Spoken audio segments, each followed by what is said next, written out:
Welcome to a new deep dive. Today, we're taking a really fascinating journey deep into the ocean, actually. That's right. Not just for a great story, though it is that, but also to maybe uncover some important insights about us, human nature, our relationship with desires. We're looking at Leela and the Mermaid. Exactly. And exploring what this quite enchanting tale reveals about balancing what we want with, genuine happiness. And we have some good material to work with for this. The main narrative is Leela and the Mermaid and the Shopaholic's Curse, which really lays out the story vividly.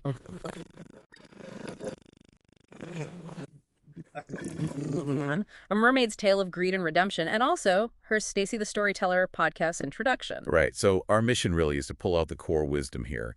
It's aimed at young adults and over, which is interesting. We'll unpack Leela Ann's whole situation connected to these bigger themes, consumerism, maybe self-worth, Definitely. and see what lessons, what we can actually take away for ourselves. Sounds good. Okay, let's unpack this then. So Leela Ann, deep in the ocean, lives this beautiful mermaid. We've got the shimmering blue hair, the emerald green tail, classic mermaid stuff. Pretty much, yeah. But there was something unique about her, wasn't there? In this underwater kingdom, what was her defining thing? Well, the story says she had an insatiable love for shopping. Insatiable. Wow. It wasn't just like a casual hobby. It was described as a consuming passion, an obsession, really. Okay, an obsession. And where did she sort of feed this obsession? You mentioned a mall. The legendary Mermaid's Mall. That was her place. The Mermaid's Mall. Okay, describe this. What kind of treasures are we talking about here? What could mermaids possibly buy? Well, it's quite specific and fun. Things like shell bikinis, tail wax. Tail wax. Okay. Yep. And hair clips and ribbons, even the finest hair gel. It paints quite a picture, doesn't it? It really does. It sounds like our world, but underwater. And her routine. She went there often. Oh, every day. The text says she'd super swim there. Like, the second she heard about a new collection, whoosh, she was off. So totally consumed. Now, what about her family? Her parents are mentioned. Yes, they're described as wise and knowing creatures. And they saw it, they recognized the dangerous path she was heading down. And they tried to intervene. Oh, countless times they tried to reason with her. They saw her savings slipping away like sand. But Leela Ann... She didn't listen? Nope. Described as heedless. The addiction had just consumed her completely. Okay, so warnings from wise parents aren't working. Then comes something else, something really interesting. A sign at the mall entrance. Exactly. One day, she sees this peculiar sign. What did it say?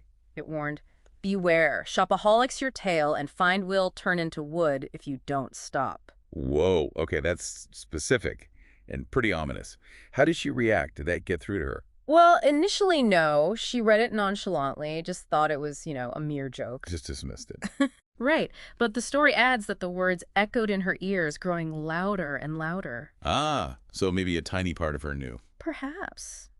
It raises that question, doesn't it? How often do we kind of brush off warnings, even when some part of us suspects they might be true, just because the temptation feels too strong? Yeah, that feels very relatable. So, time passes. Days, weeks, months, and her obsession, it just intensified. She got more stuff than she could even count.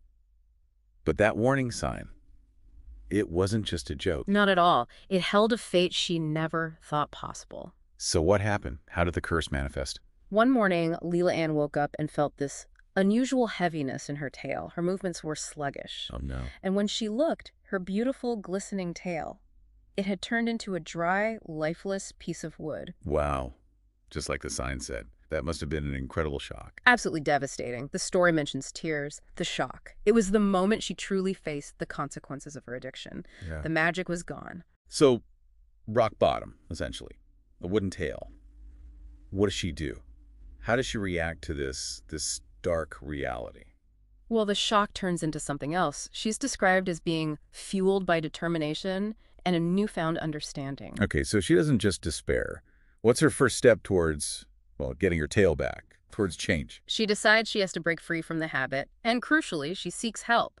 She goes on a journey to find wise sea creatures. Seeking guidance, that feels important. Very. And they share wisdom with her about the dangers of excessive shopping, and importantly, the importance of self-control. It's that pivot point, isn't it? recognizing the problem, then actually reaching out for guidance. Definitely. So this isn't an overnight fix, I imagine. No, the story says months turned into years. It was a process. And how did she find solace during this time? What did she do instead of shopping at the Mermaid's Mall? She started connecting with the world around her. Simple things. She swam with dolphins, played with friends, explored the ocean floor. Real experiences, not transactions. Shifting focus from acquiring to experiencing. Exactly. And as she did this, as she healed internally, there was a physical change too. The tail. Her wooden tail slowly started to get its shimmer back. It began transforming back into the beautiful green she once knew. That's beautiful. A visual representation of her healing. Right.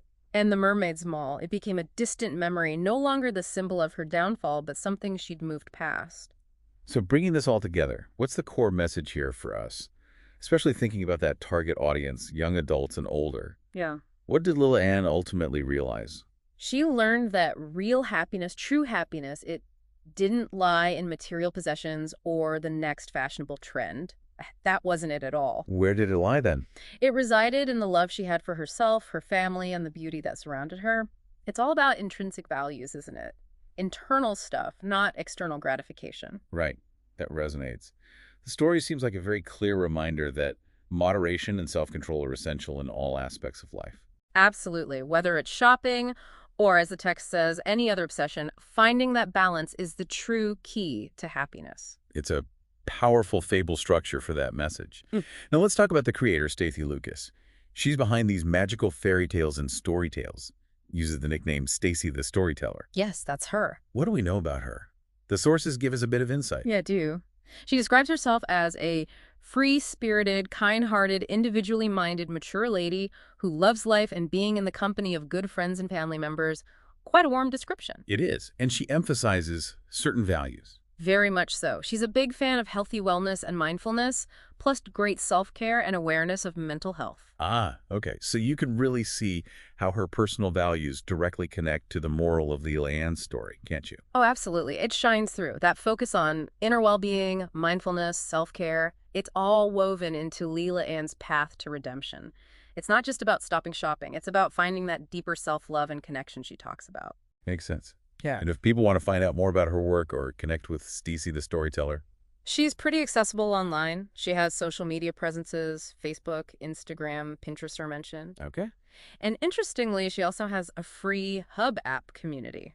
Sounds like a place where her followers can sign up, read her stuff, join conversations, find videos, photos. So building a community around these stories and values. Seems like it, yeah. Which again ties back to that idea of connection being important. Right. Well, what a journey with Layla Ann. We've seen how chasing endless stuff, even, whimsical stuff like tail wax, how that can lead to some really unexpected, quite profound consequences. Turning your tail to wood is pretty profound. Definitely a wake-up call. But maybe more importantly, we saw the path back. Finding joy not in what you get, but in, self-love, connecting with others, and just appreciating the world you're in. It really does make you pause and think, doesn't it? It prompts that question. What's your Mermaid's Mall? What's that temptation in your own life? The thing that promises that quick hit of gratification, but might actually be pulling you away from what truly matters. That's a powerful question to sit with. And on the flip side, what simple joys, like Leela Ann swimming with dolphins or exploring, what overlooked things might be waiting right there for you if you maybe embraced a bit more moderation and focused on cultivating that inner happiness she found?